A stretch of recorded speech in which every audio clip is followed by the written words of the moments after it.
You are listening to KLRN Radio, where liberty and reason still reign.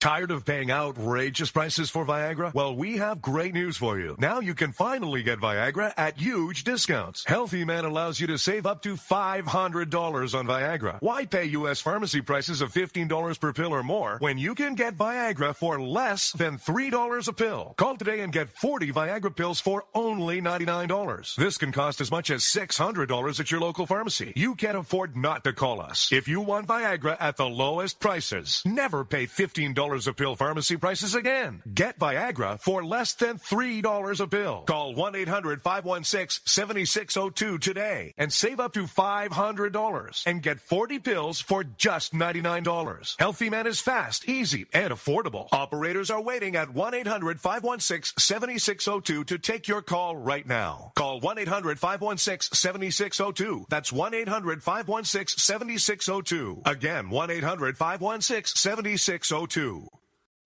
Hi, everyone. This is JJ, the co-founder of Good Pods. If you haven't heard of it yet, Good Pods is like Goodreads or Instagram, but for podcasts.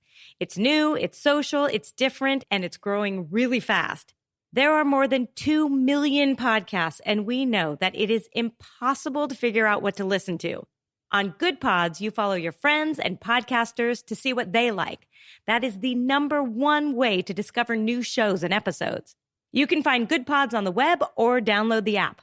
Happy listening. In uncertain times, we could use someone to lean on. Blue Cross and Blue Shield of Oklahoma will stand by you with plan options to fit your budget. If you've recently lost your job, had a baby, or moved, you can still get the healthcare coverage you and your family need. Financial help may be available for those who qualify. Call 855-452-BLUE or visit hereforyouok.com to see if you're eligible to enroll. Blue Cross and Blue Shield of Oklahoma, a division of Healthcare Service Corporation, a mutual legal reserve company. Hi, I'm Mike, founder of DollarShaveClub.com. What is DollarShaveClub.com? Well, for $1 a month, we send high-quality razors right to your door. Yeah, $1. Are the blades any good? No. Our blades are f***ing great. Each razor has stainless steel blades, an aloe vera lubricating strip, and a pivot head. It's so gentle a toddler could use it. And do you like spending $20 a month on brand name razors? 19 go to Roger Federer. I'm good at tennis. And do you think your razor needs a vibrating handle, a flashlight, a back scratcher, and 10 blades? Your handsome-ass grandfather had 1 blade and polio. Looking good, Pop-Up! Stop paying for shave tech you don't need. And stop forgetting to buy your blades every month. Alejandro and I are going to ship them right to you.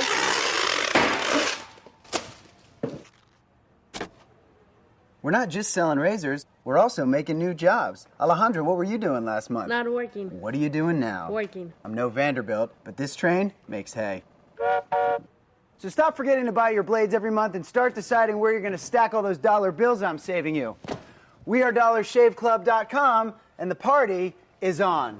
I know karate, I know jiu-jitsu, I drive like a gangster when I'm coming to see you, see you, see you, see you. The following program contains coarse language and adult themes. Listener discretion is advised.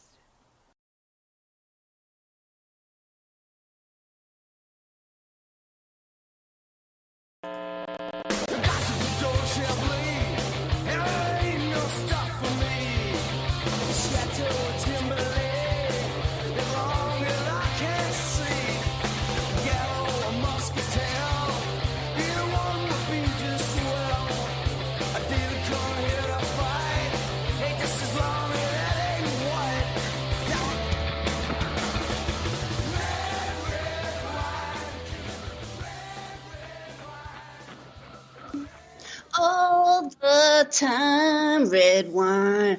Hello, everybody. Thank you for tonight. Darylyn Haywood and Diane Byer. We're going to have a fabulous night tonight. We have a special guest, retired state police sergeant, and he's going to tell us all about the cover-up. But first, I want to tell you, Di, what happened to me at Staples, okay? I went to Staples to see if I could get some headphones and a like a microphone. That's too loud. I can hear reverb over there. Can you turn that? Kim. Oh my God. Someone's at the other side of the room listening to the radio. So anyways, we go to Staples. I'm trying to get some signs for my campaign. They don't have them. It's taken forever. So then I start to, maybe they'll have a little Yeti microphone or something that I can try. So this guy comes over. He's like, I do radio and I'm a musician. I'm like, okay, yeah. And you just fell at Staples by accident after your long musician radio career? Okay. So I go, do you have, and he's being like condescending, right? And he had like the bald hair, but he had like the little hair right in the middle, just that little tuft. I'm like, dude, shave that off. Like, shave that thing off. It's ridiculous, right? So I'm checking out. Now I'm not talking to him at all, right? Because he's a big radio dude. And he goes, be careful with this stuff. It's a can of air. I went, what did you say? He goes, be careful with this stuff. I said, no, I heard you, but are you insinuating that I'm going to huff this shit when I go out into my car? I'm like, look at me. Do I look like someone who huffs chemicals out of a can? I was totally mortified. I wanted to be like, F you, buddy. And your musician and your radio career. Seriously, do I huff out of a can? Well, somebody's huffing out of a can in the state police if they have been stealing and selling CDL licenses to people who can't speak English and can't drive and then laugh about it.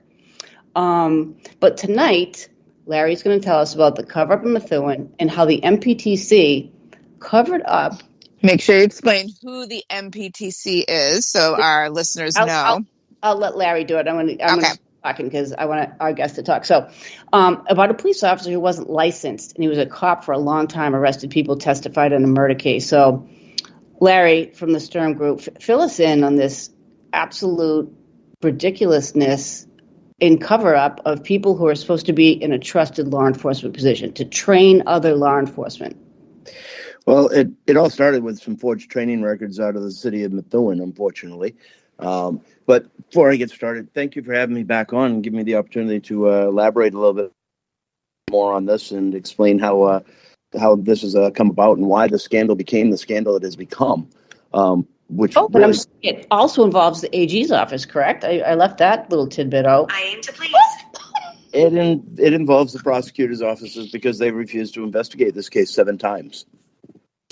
So it's kind of hard to understand why the prosecutors would choose to turn this case down collectively 7 individual times between the Essex County District Attorney's Office under Jonathan Blodgett, as well as 4 additional times, twice by the Public Integrity Unit of the Attorney General's Office. Well, that sounds Maura familiar. Healy was still the Attorney General. Okay. Blodgett. Who's Blodgett? Is he the sheriff or the DA? He was the district attorney of Essex County, which is where Methuen is located. Well, we're having such a great time with the district attorneys. I mean, look at Michael Morrissey in Canton, and then Maura Healy just made her ex-girlfriend a judge. I mean, I think everybody gets a job, right? Doesn't matter if you're crooked or not, apparently.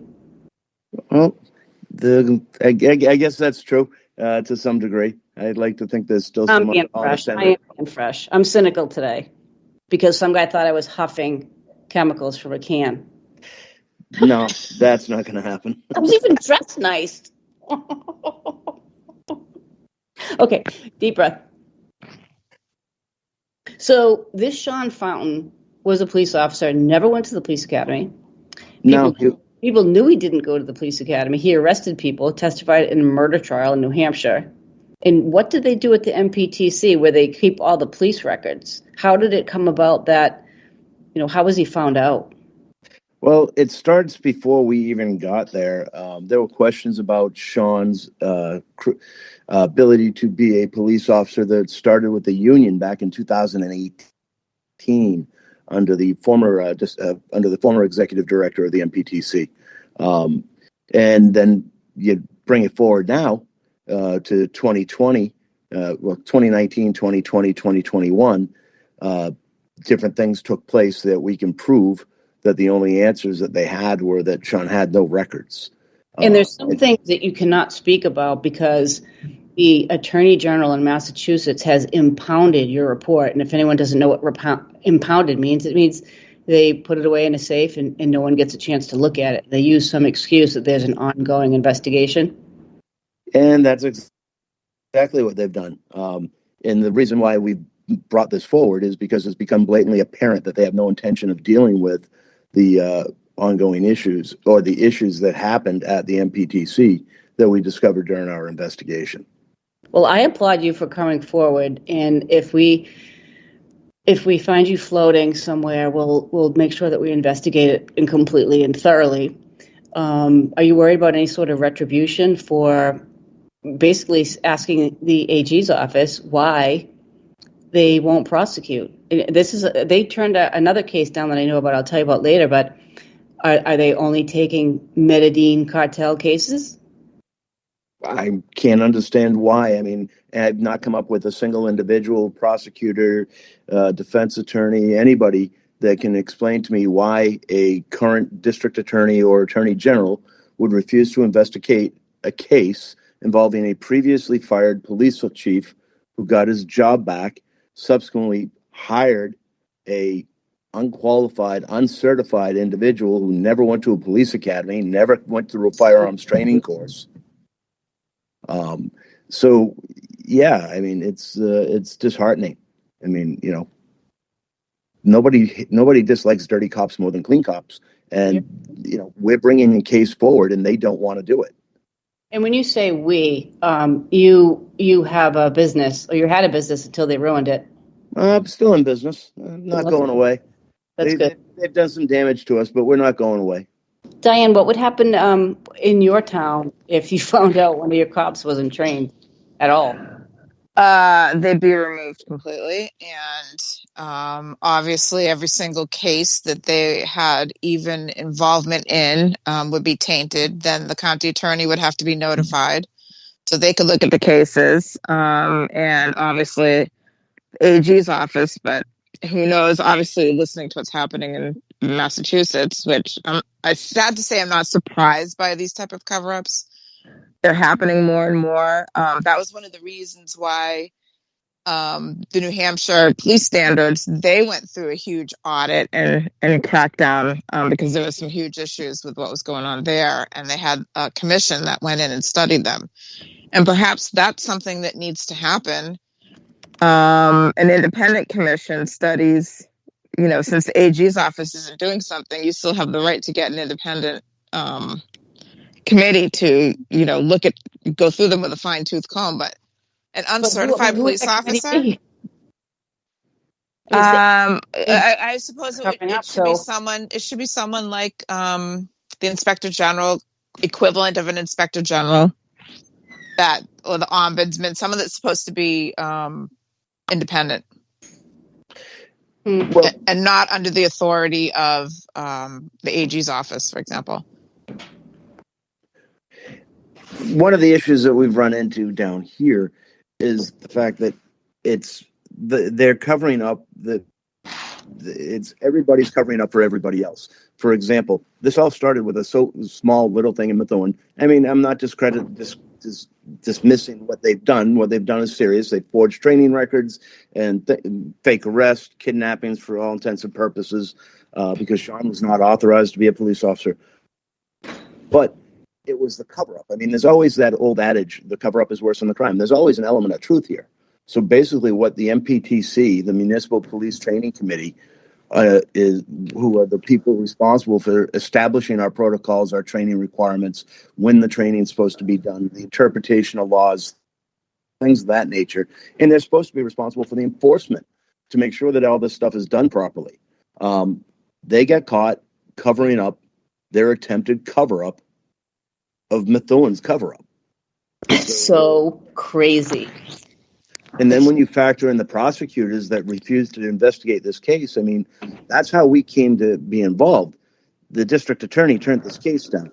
The attorney general's office turned this case down. And then they left the city of Methuen with no real other option than to go find an outside investigator. Well, they went, that wasn't their first choice. I mean, that was their third choice. Two other companies turned this case down. So we came in, we did the investigation, and unfortunately, as of November 23rd, 2021, I told the Methuen police chief that I had serious concerns with the executive director, because after our conversation, I definitively knew that he knew more than he wanted to talk about, and the way things had gone during that conversation, I strongly suspected there might be some criminality aspects to this that might come back onto the MPTC, potentially him himself. And we found that. Who's for him? The executive director is Robert Ferrulo. He's a former police. No, who's covering for Robert? Who's covering for Robert? The AG? Yeah, I'm going to have to say yes. The AG, the district attorney, because they've refused to investigate this case at the academy level. I mean, we've covered 3 forged records from the MPTC before our access was cut off. I mean, I'm sorry. There's no way a state trooper would ever be on the state police without going to the state police. I mean, the first thing someone asks you, if they don't know you, is what RTT are you? So how did this guy fake this for so long? And why don't they want to root out corruption? It's kind of sad. Really, it is. It's super sad. And I'm gonna read something. I mean, we could go through it point by point. And this is a call to remove the executive director of the Massachusetts Municipal Police Training Committee. I think I said commission earlier. I don't know. I've been out of it for a while. As a retired member of the Massachusetts State Police and an advocate for justice and integrity, it's with grave concern that I address the tenure of Mr. Robert Ferrulo as executive director of the Massachusetts Police Training Committee, MPTC. Mr. Ferrulo's leadership has been characterized by escalating failures, culminating in his deeply troubled involvement in the Sean Fountain forged police certification case. The timeline of events under Mr. Ferrulo's stewardship begins with a scandal at the Haverhill Academy. The pattern was further evidenced in his handling of the independent cheating scandals at Holyoke and Boylston. Again, Mr. Ferrulo opted for an external investigation, a decision that, while appropriate, cast a shadow on his ability to internally manage. The decision not to bring in an external investigator was done in the previous scandals or willingness to assist investigations intensified the suspicion surrounding Mr. Ferrulo's motives and integrity. So take us from there, Larry. Well, I mean, the Haverhill Academy happened before our involvement with Methuen, and that involved a instructor and a student inappropriate relation and a little bit of cheating, if you will. And they brought in an outside investigator for that to conduct that investigation, which that makes sense. Who they used? I don't off the top of my head. I just don't approve of attorney investigators. I don't know how you feel about it, because I feel that they lie by omission. Well, it really comes down to conflict of interest in what's that? My license and your license, we're bound to tell the truth. And if we don't, they take our license. But somehow, a lawyer gets a pass if they lie by omission. I don't know how that works, so I'm not comfortable commenting. Well, so what they'll say is, say you and I would have we would have interviewed 5 people, and there was one person that had incriminating statements to make, right? Yep. They would omit. They wouldn't interview that one person, and they would interview the other 4, and they would say, well, the witnesses that I investigated, I found that there was absolutely no fraud and no suspicion of fraud with the witnesses that I spoke to. Well, that's okay. Yes, that's more of a lie by omission. It's plausible deniability, willful blindness, the intention. Well, it's fraud is what it is, but they're lawyers, so that's how they do it. That's how Regina Ryan does it. I mean, I think, in my opinion, I know, like, usually up here when we have any type of law enforcement investigations, one of the companies that they'll use is like Municipal Resources as an example, and what they do is they have actual former law enforcement that go in and does the investigation. Same thing if it's at school districts, they'll send in, former business administrators or finance people that know exactly what they're looking for. When you just have an attorney that goes and just asks questions like it's a deposition, they don't know if a person is shifting the story, if you will, because they're not an expertise, or they don't have any expertise in that. Yeah. but they don't have the expertise in working in that type of environment as a law enforcement officer or as a a business administrator or something like that. And I think that's where these type of investigations that are done by attorneys are crap, in my opinion. I agree. I tend to agree with you. There's a vast majority of them. Well, what we tell our clients is if the attorney lies by omission, we almost insist that they take a BBO complaint out on the attorney, because what the attorney will say is, oh, well, you can't sue me, you have to sue my company. And I say, no, you go right to the BBO, you make a complaint to the BBO, and when the BBO, because they take that seriously, and then when they discipline, that opens you up to sue that attorney for defamation in your investigation case. And I think that's what we should start doing. I had a question regarding the Methuen issue, Sean Fountain. Okay, yep. Because in the course of your investigation, finding out he was uncertified, never certified, forged his documents, whatnot. Obviously, the police chief knew about it. I think we can presume. Okay. What was the for 17 fraud counts? Right. So what is the fallout from him being and doing these investigations and possible convictions based on his testimony or his investigation when he was uncertified the whole time? So obviously there's going to be a huge fallout because there's people that obviously the courts have to get involved in this because they have to overturn a lot of these convictions because he was never a certified law enforcement officer. So why wouldn't that, with the courts having to most likely overturn a lot of these cases, why wouldn't that then force the Attorney General's office to get involved and to really take a look at what's going on here?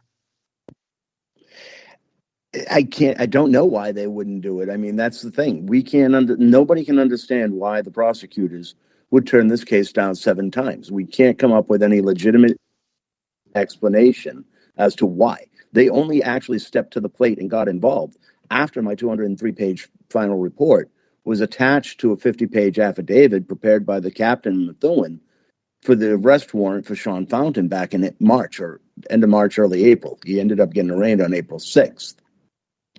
And the same day that happened, the prosecutor's office, without opposition from the defense, moved to impound the report based off of pending compromising any additional investigative efforts, ongoing efforts, things of that nature. But the troubling aspect was they never addressed any of the issues at the MPTC. As you well know, police officers do stupid stuff. We get suspended pending the outcome of the investigation. Nobody at the MPTC has been suspended pending the outcome of the investigation. Matter of fact, you've left the same players in the positions that they were in when all the things that they did transpired. So they tampered with public records. They intentionally withheld public records from the Boston Globe. The things of that nature. It's if you ever get to the chance to read this report when it's finally unimpounded, it shocks the conscience what happened here. There's no excuse for this. So with them impounding it, and that obviously stops you from being able to share the report, correct? That's correct. So does that stop anybody else that you may have given a copy of this report to prior to them impounding it from releasing it? I've never been spoken to by the district attorney's office. I've never been spoken to by the attorney general. So they haven't given you any guidance on just the fact that they've impounded that copy of that report doesn't necessarily mean that any copy that you may have shared with anybody prior to them impounding it could not be released under, we'll call it the fact that it's something that the public needs to know, because obviously I would imagine, again, curiosity has me where what is the fallout with cases? Has any one of the people that were convicted based on his testimony brought it to the court knowing that he was a false police officer? Not that we're aware of. What I am aware of is I'm familiar with the Hampton Lab and the Annie Doken and the Farrak cases because of the inventory controls and things of that nature. It's something we do. But what I do know from that case is there was the exculpatory evidence issues for Brady violations for two of the assistant DAs, AGs, and an assistant DA. The state spent over $1 million defending these three attorneys, and that's fine. But at the end of the day, that was a concern of mine from the very beginning. I was constantly bringing Methuen up to date. Hey, this is the time we probably need to let the district attorney know, because this is going to start making stuff become mandated notifications. You're talking about, we've proven the record was a forgery. We have no indication that he went to the academy. We proved he lied on his application. We proved he lied on his firearms application. Then we proved he told the truth on his firearms application because of how things laid out, and he had no choice. So, I mean, when you look at this is a really complicated case, but it all comes down to dates, times, and emails and things of that nature.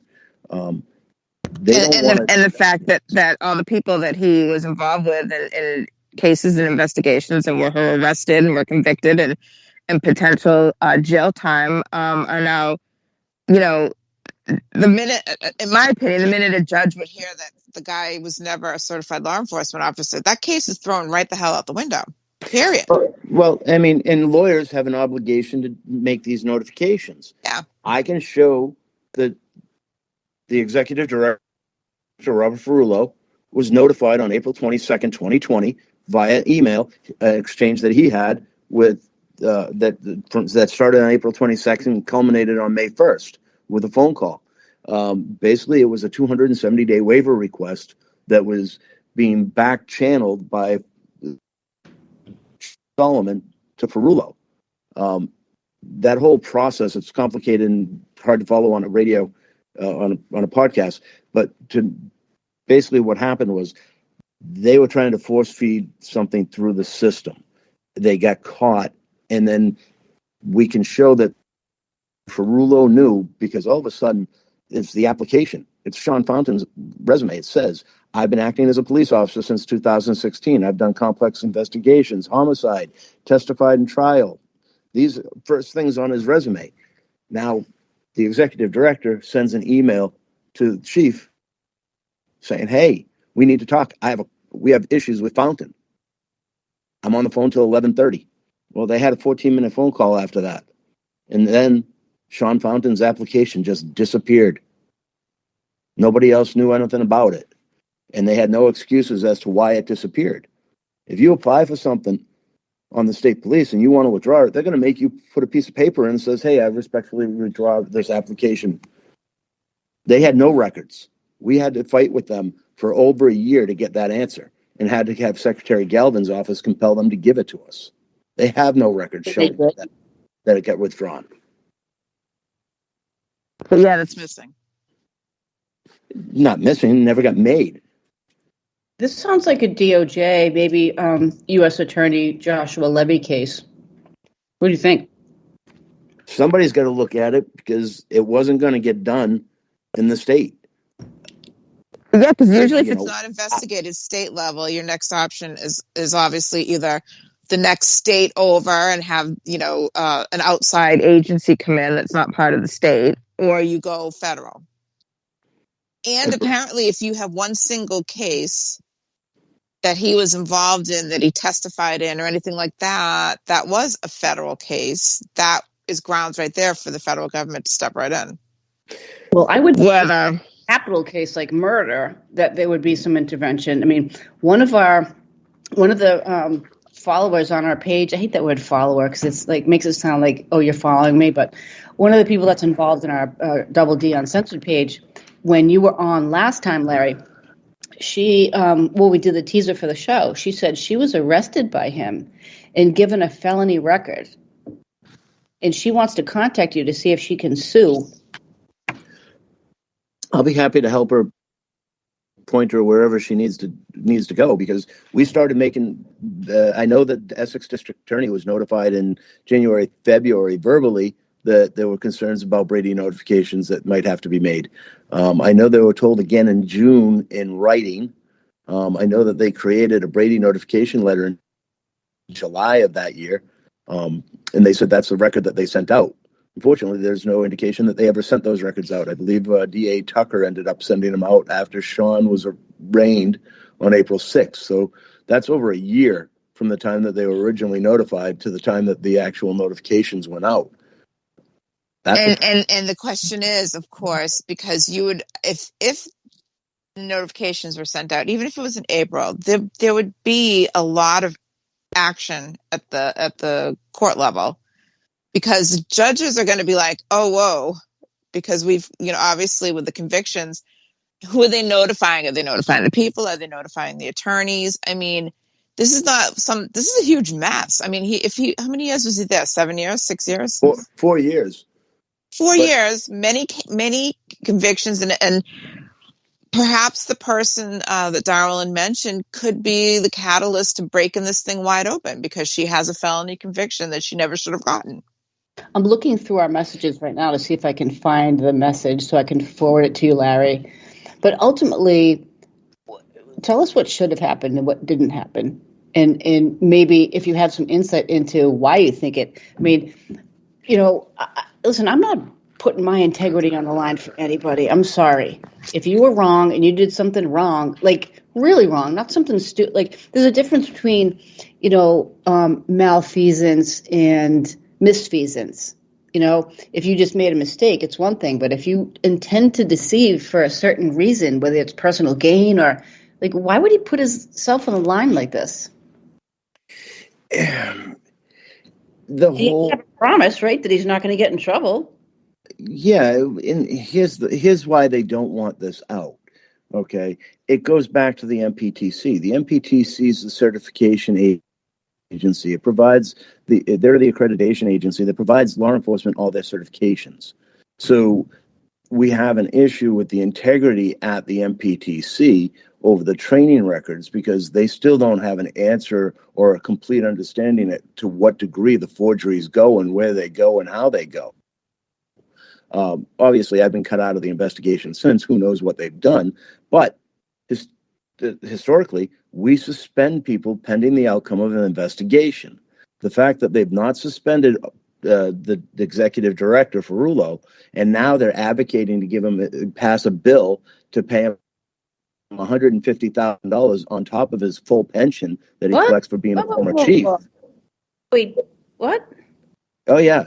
And it gets better, because the first person to ever write the bill is the current district attorney for Essex County, who's a former chief of police for Salem.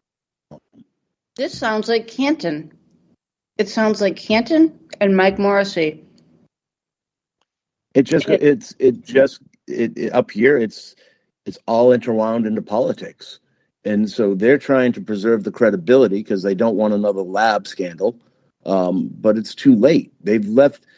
You could have managed this. We gave you a solution in that report that you locked up under lock and key as to how you should address this and how you could have helped preserve the integrity of the MPTC. But the fact that you've left all the players in place, with the exception of one who still works in the state, you've left for lack of a better, analogy, you've left the inmates in charge of the asylum. Well, we know all about that. But as a Republican, that wouldn't happen, right? Because it seems like, Rachel Rollins got a pass. She got a pass from the Ethics Committee. She got a pass, the Ethics Commission. She got a pass from the AG's office. And ultimately, it took Tom Cotton to come, from Arkansas to Massachusetts to point fingers at us. How does Maura Healey look at herself in the mirror? I guess she just doesn't care. F those people, all them people. Who cares about all them people? It's about me and myself and my friends. Is she taking our money and our dignity and allows people to be criminals at the police academy? It's the police academy. And that's the thing. That's the agency that, I do believe that we should be held to a higher standard. I do believe in having honor, integrity, morals, things of that nature. Those are what separate and help you justify why we do what we do. I mean, wanting to charge into a school if need be, whatever it is. that we do. It's about what we're made of. It's the fiber that we've made, the beliefs that we have that drive us. And how are you instilling those beliefs and whatnot at the academy when you can't adhere to them yourself? Yeah, I agree. I think we should too. And when you make over $100,000 a year, some of these troopers making $200,000, $300,000 a year, whatever. Take an Uber. There is no reason a police officer should be drinking and driving and get caught drunk driving. You should get fired. And I don't know how you feel about this, Larry, but just because you get the job doesn't mean you get to keep the job. And we're firing the wrong people. Fire the people. What happens is if you work hard, you get complaints. But Post has come in. What does Post say about this? I mean, has this been reported to Post? I mean, they just canned 47 cops, and they don't even have any police. They have a couple former law enforcement there. But where's our Post commission for our legislatures and for our elected officials? I'm tired of this. I really am. It's the classic rules for thee, not for me. But the fact is, you've put the accreditation of the sole, the integrity of the sole accreditation agency for everybody that goes there. That's what I'm saying. You've jeopardized all their credibility because you've continued you're not properly investigated it. You're trying to hide it still, and you've left the individual that was actively involved. He lied to investigators. Yes, he himself lied to investigators. Don't lie. You fall on the sword if you need to. But, one lie leads to another lie. Now they're trying to make him more money. They're going to give him more money? They want to give him $150,000 for his role as the executive director and allow him to keep his full pension. Jesus. This is so... You got to remember, the person that first offered that bill is the district attorney that impounded the report. I was at a meeting the other day with some candidates, and one of the candidates said to me, you can't be looking for corruption everywhere. I mean, you got to do what's best for your, your district. And I was like, what? What? And that's why maybe I'd be better off as a state committee person, because I'm sorry. I was a state trooper for 25 and a half years, and in the military. I love our country. I think our Constitution stands for something. I have a moral and ethical compass. Why isn't this guy fired? Why hasn't the news come and interviewed him? No idea. But I think the fact that they actually, I think the target got put on his back with the outright avocation of the additional pay by the governor. I think that just put a bigger target on his back at that point, because people aren't going to want to sit on the sideline and pay him. Nobody else can get their full pension and a full salary from the state. I understand the logic behind what they're trying to do, but the fact of the matter is, with his record as well, that's not the appropriate bet to make right now. And why are they covering for him? So, it probably started off as something small. Oh, no one's ever going to find out. Oh, come on, buddy. You want to be a cop? Here. Toss him a gun. Toss him a bulletproof vest. Give him all kinds of preferential treatment. Don't make him go through an academy. Don't make him go through a typical FTO program. I'd be dead if I didn't go through some kind of training. Imagine working undercover with zero training. It'd be like Don Buckley trying to do a road stop in Mashpee. It'd be a shit show. Sorry, Larry. You're not aware of that. We'll talk off air when we get out. But, I mean, you can't do this job. And I'm surprised that he didn't get beat up, that he didn't get shot, that he didn't get hurt. Or he didn't shoot somebody. Right.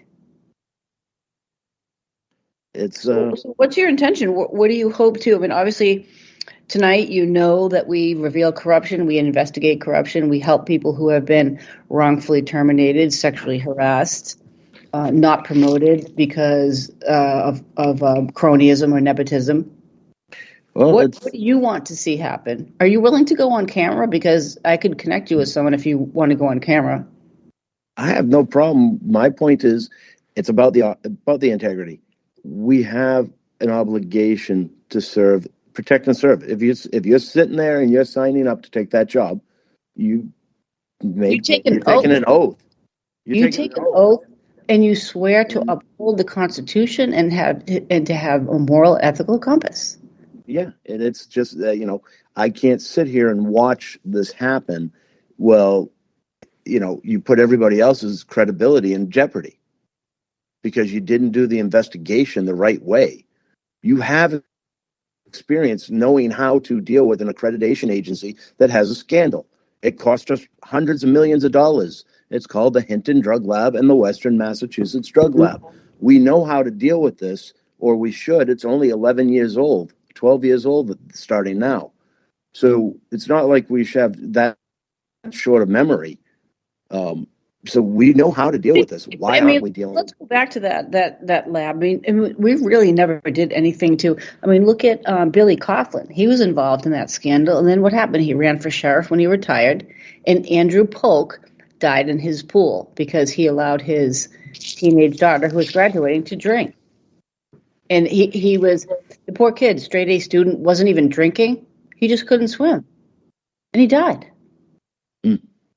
Had he been taken care of at the drug lab scandal, he probably wouldn't have been at his house having a party. I know that they decided they were going to go back and reinvestigate it a little while ago because there were some other issues with some other credibility issues in regards to chemists padding resumes and things of that nature. So let me, Larry, we were kind of on the same wavelength, and Diane is as well. Who's going to uphold these values? Who's upholding any values? People scoff at you when you say, well, that's not right. That's stealing, or that's corruption, or that's, if people aren't willing to stand up, then they acquiesce. If this was just policy violations, I wouldn't have said a word. I understand. The criminality aspects of it, the fact that you're intentionally withholding public records, the fact that you intentionally withheld them from the Boston Globe because you knew they were incriminating. These are your emails that showed us this. It's not me making this up. It's people talking about it on emails. And why is it not being investigated? I don't remember what that was. Well, this report takes away that I don't remember what it was because the only thing it could have been was what we say it is because we took everything else away. So, for example, you had a time window. In 2019, Sean Fountain and a newspaper reporter asked for Sean's training records from the MPTC. They both got the same response: no training records on file. I would be so mad if someone asked for my training records from the state police and they were like, who? No, who? We don't have her records. Exactly. So there's more to that, but to shorten it up, now 2020, that's the time period where the email comes in for the fake 270-day waiver application, where they're lying about when he's asked for his records, but they haven't responded yet. They responded. You have the answer back. And then in 2022, the MPTC asked again to the police departments, please submit the following records so we can complete our files. That's how the forgery got into the MPTC. Well, I just located the person that I'm going to put you in touch with. I'm not going to say her name. Maybe she's listening. And this was November 13th, so it must have been after the first time you were on the show with us. Joe Solomon is a disgraced asshole. Sean Fountain is the same. I had a huge issue with my neighbors harassing me in Methuen, and I called the police because it was really awful.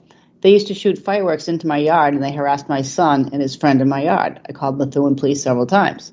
It was only stopped when I was charged with 2 counts of felony A and B, but I didn't do anything. I spent a year on probation because of it, and Sean Fountain was the one who ultimately charged me. I had wanted, I think Aiden, maybe that's Turtle Boy, to take a look into it, but I never got around to talking to him after my probation ended. I really want to tell my story, but don't want any repercussions. She has a special needs son, and she doesn't want to bring any trauma to his world. She said she was never arrested, but they summoned her. So she was arraigned. She had to go to court. These people tormented her and her child for years until she was basically forced to move. It was absolutely awful. She was charged in 2021, went to court in July of 2022, probation, 2 felonies. She says, I honestly wanted to bring it to trial, but I couldn't risk the jail time because she's a single mom. The police told her, or the cop, maybe it was Sean, told her that he was charging her, but he never came over and arrested her. Well, we understand, right? That was done by complaint. She was renting a house from an attorney friend of hers. When these people were harassing her so bad, she went to Solomon after many attempts, and he refused to talk to her. She says, I think it's corrupt and it's ridiculous, and she wants him to be charged.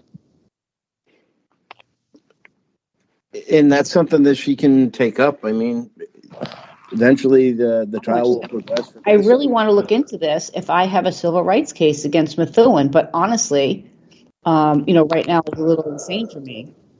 Well, I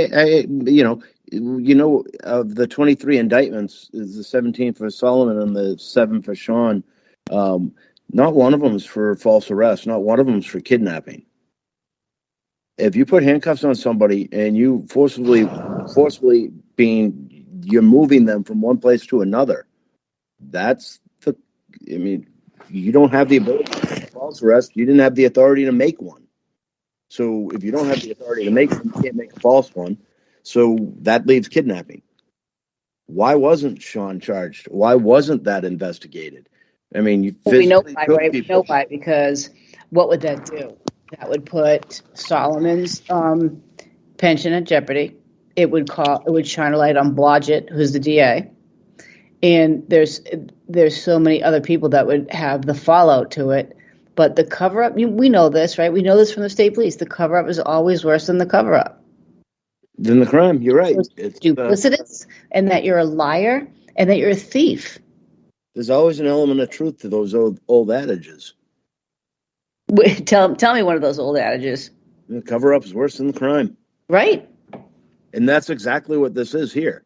If the MPTC had played this differently back in October, November of 2021, when I first was retained, this goes a totally different way. We only led down the forgery route coming from them because of the stalls, the delays, the misinformation, and the lies. That's what really sunk them, and what really got us to dig our teeth into it and really start hammering away on the public records request. And that's how we found out that they were altering the public records request search parameters. Yeah, that's just, it's just so dirty. We have trouble getting public records requests from Donna Buckley. She won't tell us where she sends all her addicted inmates to sober homes. But hopefully, maybe you have a connect there. You can hook us up so that we can get some. Well, one of the ways is to find out whether or not they're sending the request out to EOTS, because EOTS is now responsible for retrieval of all the records from the municipalities and whatnot. So if you have from state agencies rather. So if you're looking for something from the MPTC, from state police, and you don't think that you're getting it, go file a public records request with EOTS, asking them for the search parameter or the request that the state police or MPTC or whoever forwarded to them. Shockingly, my sexual harassment case, I've done that. And Dan Brunelli, built a wall that Trump should have finished. All righty. We are approaching the end of our show, and Larry, we're definitely going to have you back on because we need to make sure we keep this case out there and in the public view. And again, the question is, if someone was to have your report and it was, before they impounded it, could it be released? I don't know. I don't. You know what? I don't know. Because I would think, in my opinion, it could be released. It's similar to, for example, if someone has a lawsuit filed against them by a town or city or the AG's office, nothing prevents them from talking or producing, documents in their like defense or anything that's covered up. Usually when there's a cover up, it's because someone released information that was being suppressed. And that's what you got to look at it this way. Yeah. The MPTC's constant movement and hiding of things from the investigators. I mean, not just me. I mean, they lied to the chief of police in Methuen as well. That's not how law enforcement. And they lied to the local, town officials or city officials as well. I mean. Oh, absolutely. And if they're doing it in Methuen, they have to be doing it in other places. I don't think it's a one-off. It warrants a further investigation, and that's what they don't want to do. They don't want to get rid of the individuals that are involved. I mean, you're talking about a cheating scandal that he brought in an outside investigator for. You're talking about another inappropriate relationship with a cheating element to it that he brought an outside investigator in for. And then when he finds out about us and our investigation, there's no help. There's no nothing. And, why are you not going to help go do your own investigation? Why are you not going to bring in an outside investigator? I don't need to. I already know what the answers are. So then you come back on and update us to give us more, so we can get more information out there for people to start putting the pressure on and asking for the information. So, and if you go to our website, not our website, go to the social media. So it's LinkedIn at sturmgroup.com or Facebook. There is a petition on change.org calling for the release of the Sturm report. Okay, we'll spread that out, definitely. Thank you very much for coming on. Thank you, Larry.